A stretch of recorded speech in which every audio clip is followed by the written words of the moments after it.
interesting and exciting applications that are going on right now. And in my presentation, I would like to discuss one particular research direction, which I think is promising and is exciting, and that is the learning of algorithms. So, I want to spend just a little bit of time to explain to give another perspective on what makes deep neural networks special. And the thing that makes deep neural networks special are the following two qualities that take place simultaneously. The first quality that deep neural networks have is that they can express the right kind of extremely complicated functions that can solve the problems we want.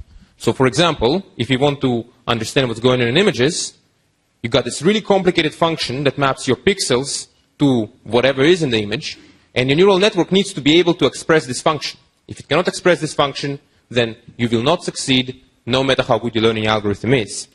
The second property that you need is that your system can be learned from data.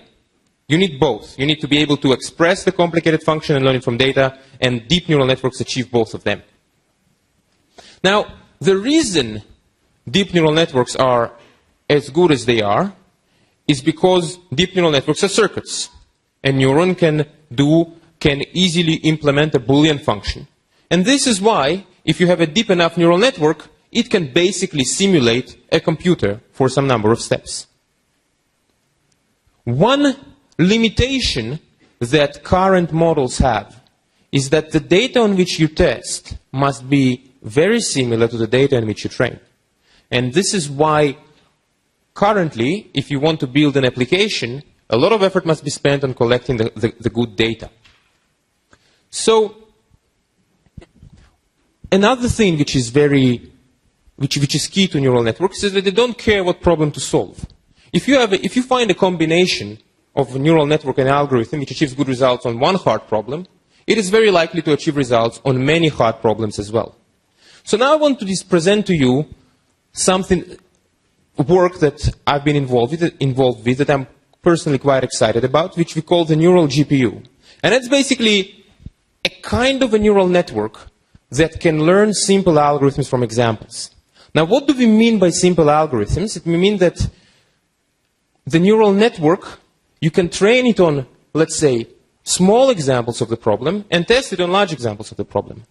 So, the kind of things that we've been able to do were to train it, for example, to multiply small numbers. And then you test it on the multiplication of large numbers. And this is a property that normal neural networks do not have. And by virtue of being quite similar to, by being essentially a conventional neural network with a slightly repetitive structure, the model can train it on a lot more data as well, on large data sets, and we expect that this model will be able to achieve better results than other models on other difficult tasks. And this was work that was done with Lukasz Kaiser. And I want to finish by mentioning my OpenAI, which is the organization I'm going to be involved with next. And it is a well-funded non-profit with a strong mission, and our goal is to do the best research in AI that we can, and we want to be an additive force to the community, and we intend to collaborate with other research groups and universities. Thank you much for your attention.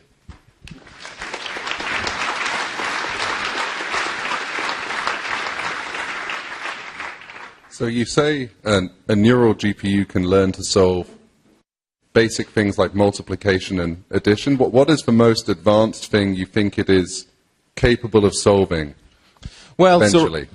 So I should say that this model is not the final. It's not the final or the ultimate model. I think it's more. You should think of it as of a step towards models that can learn those really complicated. So, if you think of something like learning to add, how do you know that you truly learn to add? That you expect to be able to never make mistakes ever. Once you understand what it means to count and to add, then you just should be able to add any two numbers or multiply any two numbers, and you'll be able to achieve it for these kind of simple tasks. What is more exciting on the practical side is that this model is scalable. And so if you give it conventional data, we expect and hope, and we will soon in fact find out how well it works on real problems.